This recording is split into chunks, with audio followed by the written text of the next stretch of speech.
Namaste devotees. This is a very special day because today it is Shravan Panchami and today very auspicious yoga named Dhriti Yoga has also come.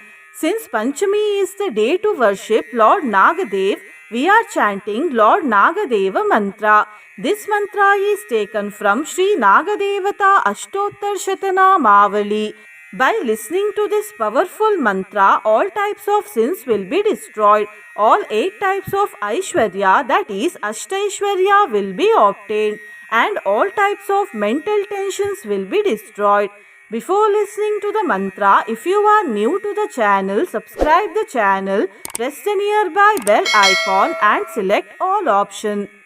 ॐ अखण्डैश्वर्यसम्पन्नाय नमः। ॐ पापनाशाय नमः। ॐ अखण्डैश्वर्यसम्पन्नाय नमः। ॐ पापनाशाय नमः। ॐ अखण्डैश्वर्यसम्पन्नाय नमः। ॐ पापनाशाय नमः। ॐ अखण्डैश्वर्यसम्पन्नाय नमः। ॐ पापनाशाय नमः। ॐ अखण्डैश्वर्यसम्पन्नाय नमः। ॐ पापनाशाय नमः। ॐ अखण्डैश्वर्यसम्पन्नाय नमः। ॐ पापनाशाय नमः। ॐ अखण्डैश्वर्यसम्पन्नाय नमः। ॐ पापनाशाय नमः। ॐ अखण्डैश्वर्यसम्पन्नाय नमः। ॐ पापनाशाय नमः। ॐ अखण्डैश्वर्यसम्पन्नाय नमः। ॐ पापनाशाय नमः। ॐ अखण्डैश्वर्यसम्पन्नाय नमः। ॐ पापनाशाय नमः। ॐ अखण्डैश्वर्यसम्पन्नाय नमः। ॐ पापनाशाय नमः। ॐ अखण्डैश्वर्यसम्पन्नाय नमः। ॐ पापनाशाय नमः। ॐ अखण्डैश्वर्यसम्पन्नाय नमः। ॐ पापनाशाय नमः। ॐ अखण्डैश्वर्यसम्पन्नाय नमः। ॐ पापनाशाय नमः। ॐ अखण्डैश्वर्यसम्पन्नाय नमः। ॐ पापनाशाय नमः। ॐ अखण्डैश्वर्यसम्पन्नाय नमः। ॐ पापनाशाय नमः। ॐ अखण्डैश्वर्यसम्पन्नाय नमः। ॐ पापनाशाय नमः। ॐ अखण्डैश्वर्यसम्पन्नाय नमः। ॐ पापनाशाय नमः। ॐ अखण्डैश्वर्यसम्पन्नाय नमः। ॐ पापनाशाय नमः। ॐ अखण्डैश्वर्यसम्पन्नाय नमः। ॐ पापनाशाय नमः। ॐ अखण्डैश्वर्यसम्पन्नाय नमः। ॐ पापनाशाय नमः। ॐ अखण्डैश्वर्यसम्पन्नाय नमः। ॐ पापनाशाय नमः। ॐ अखण्डैश्वर्यसम्पन्नाय नमः। ॐ पापनाशाय नमः। ॐ अखण्डैश्वर्यसम्पन्नाय नमः। ॐ पापनाशाय नमः। ॐ अखण्डैश्वर्यसम्पन्नाय नमः। ॐ पापनाशाय नमः। ॐ अखण्डैश्वर्यसम्पन्नाय नमः। ॐ पापनाशाय नमः। ॐ अखण्डैश्वर्यसम्पन्नाय नमः। ॐ पापनाशाय नमः। ॐ अखण्डैश्वर्यसम्पन्नाय नमः। ॐ पापनाशाय नमः। ॐ अखण्डैश्वर्यसम्पन्नाय नमः। ॐ पापनाशाय नमः। ॐ अखण्डैश्वर्यसम्पन्नाय नमः। ॐ पापनाशाय नमः। ॐ अखण्डैश्वर्यसम्पन्नाय नमः। ॐ पापनाशाय नमः। ॐ अखण्डैश्वर्यसम्पन्नाय नमः। ॐ पापनाशाय नमः।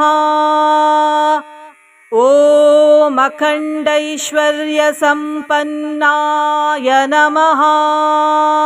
ॐ पापनाशाय नमः। ॐ अखण्डैश्वर्यसम्पन्नाय नमः। ॐ पापनाशाय नमः। ॐ अखण्डैश्वर्यसम्पन्नाय नमः।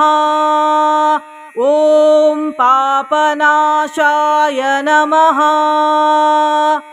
ॐ अखण्डैश्वर्यसम्पन्नाय नमः। ॐ पापनाशाय नमः। ॐ अखण्डैश्वर्यसम्पन्नाय नमः। ॐ पापनाशाय नमः। ॐ अखण्डैश्वर्यसम्पन्नाय नमः। ॐ पापनाशाय नमः। ॐ अखण्डैश्वर्यसम्पन्नाय नमः। ॐ पापनाशाय नमः। ॐ अखण्डैश्वर्यसम्पन्नाय नमः। ॐ पापनाशाय नमः। ॐ अखण्डैश्वर्यसम्पन्नाय नमः। ॐ पापनाशाय नमः।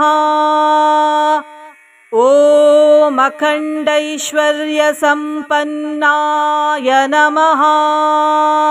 ॐ पापनाशाय नमः। ॐ अखण्डैश्वर्यसम्पन्नाय नमः। ॐ पापनाशाय नमः। ॐ अखण्डैश्वर्यसम्पन्नाय नमः। ॐ पापनाशाय नमः। ॐ अखण्डैश्वर्यसम्पन्नाय नमः। ॐ पापनाशाय नमः। ॐ अखण्डैश्वर्यसम्पन्नाय नमः। ॐ पापनाशाय नमः। ॐ अखण्डैश्वर्यसम्पन्नाय नमः। ॐ पापनाशाय नमः।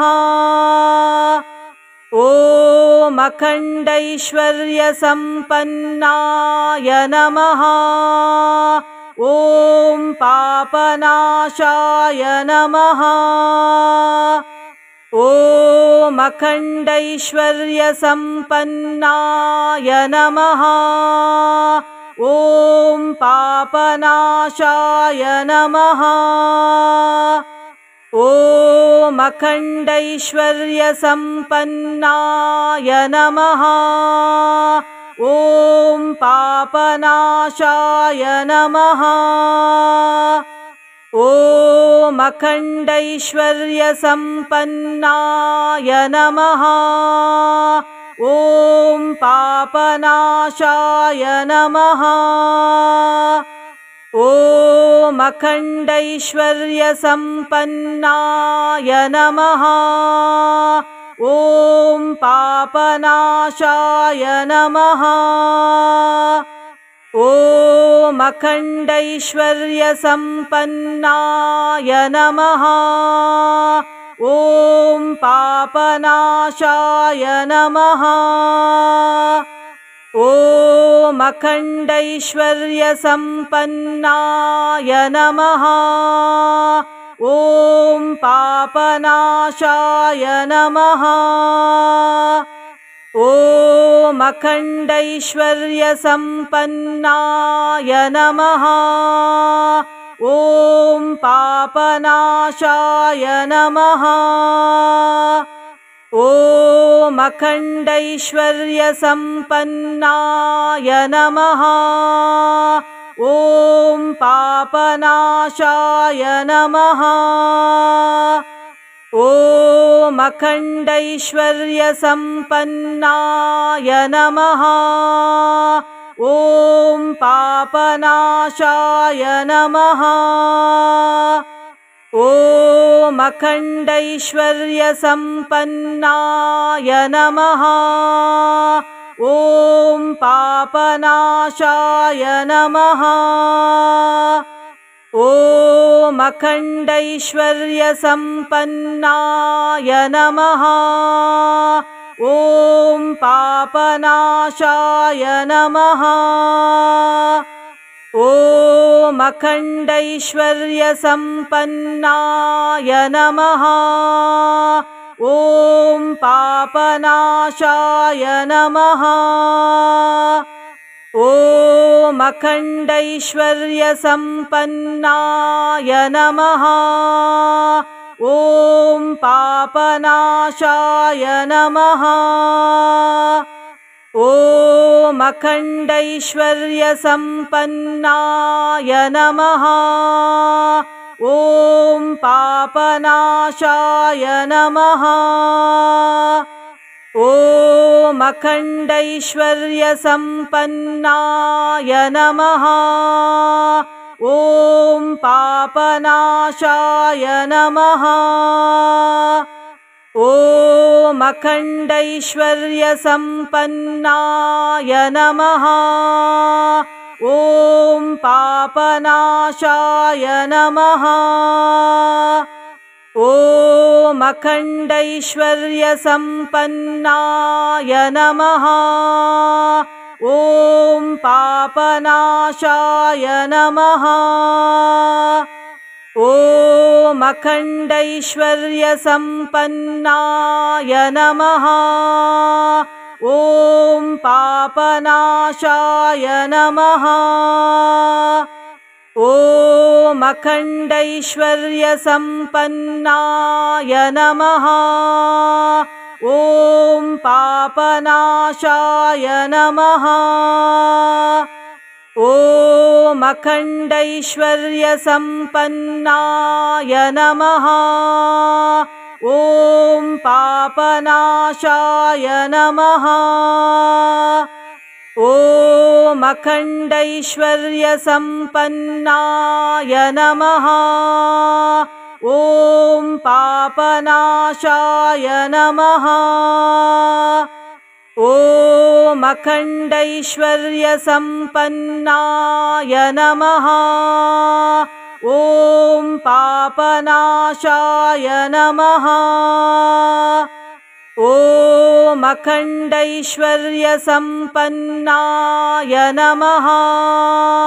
ॐ पापनाशाय नमः। ॐ अखण्डैश्वर्यसम्पन्नाय नमः। ॐ पापनाशाय नमः।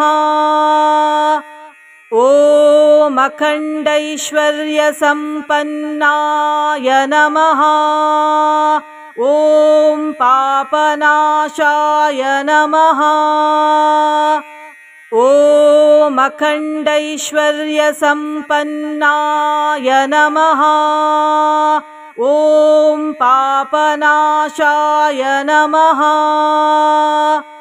ॐ अखण्डैश्वर्यसम्पन्नाय नमः।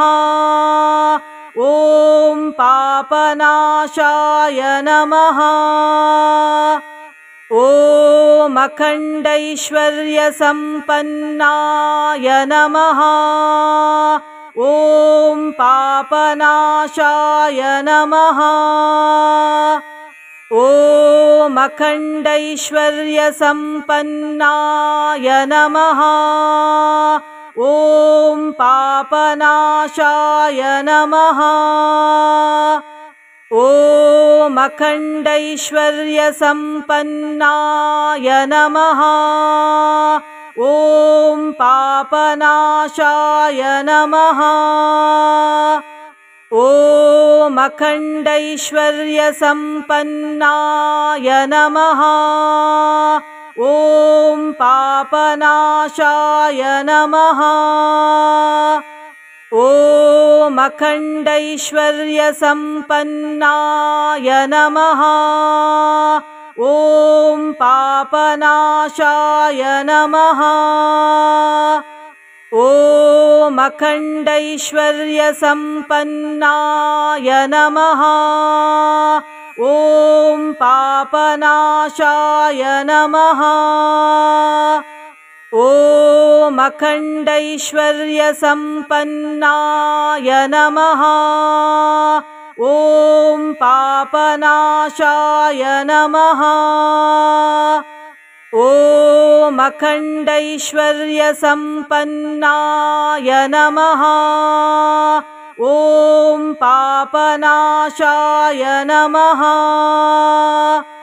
ॐ अखण्डैश्वर्यसम्पन्नाय नमः। ॐ पापनाशाय नमः। ॐ अखण्डैश्वर्यसम्पन्नाय नमः।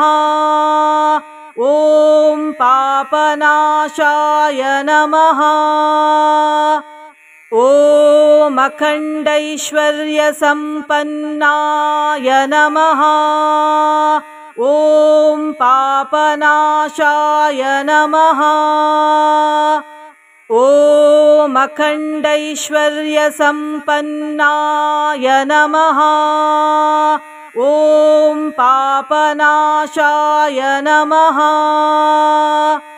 ॐ अखण्डैश्वर्यसम्पन्नाय नमः। ॐ पापनाशाय नमः। ॐ अखण्डैश्वर्यसम्पन्नाय नमः। ॐ पापनाशाय नमः। ॐ अखण्डैश्वर्यसम्पन्नाय नमः। ॐ पापनाशाय नमः। ॐ अखण्डैश्वर्यसम्पन्नाय नमः। ॐ पापनाशाय नमः। ॐ अखण्डैश्वर्यसम्पन्नाय नमः। ॐ पापनाशाय नमः। ॐ अखण्डैश्वर्यसम्पन्नाय नमः। ॐ पापनाशाय नमः। ॐ अखण्डैश्वर्यसम्पन्नाय नमः। ॐ पापनाशाय नमः। ॐ अखण्डैश्वर्यसम्पन्नाय नमः। ॐ पापनाशाय नमः। ॐ अखण्डैश्वर्यसम्पन्नाय नमः। ॐ पापनाशाय नमः। ॐ अखण्डैश्वर्यसम्पन्नाय नमः। ॐ पापनाशाय नमः। ॐ अखण्डैश्वर्यसम्पन्नाय नमः। ॐ पापनाशाय नमः। ॐ अखण्डैश्वर्यसम्पन्नाय नमः। ॐ पापनाशाय नमः। ॐ अखण्डैश्वर्यसम्पन्नाय नमः। ॐ पापनाशाय नमः। ॐ अखण्डैश्वर्यसम्पन्नाय नमः। ॐ पापनाशाय नमः। ॐ अखण्डैश्वर्यसम्पन्नाय नमः। ॐ पापनाशाय नमः। ॐ अखण्डैश्वर्यसम्पन्नाय नमः। ॐ पापनाशाय नमः। ॐ अखण्डैश्वर्यसम्पन्नाय नमः। ॐ पापनाशाय नमः। ॐ अखण्डैश्वर्यसम्पन्नाय नमः। ॐ पापनाशाय नमः। ॐ अखण्डैश्वर्यसम्पन्नाय नमः। ॐ पापनाशाय नमः। ॐ अखण्डैश्वर्यसम्पन्नाय नमः। ॐ पापनाशाय नमः। ॐ अखण्डैश्वर्यसम्पन्नाय नमः। ॐ पापनाशाय नमः।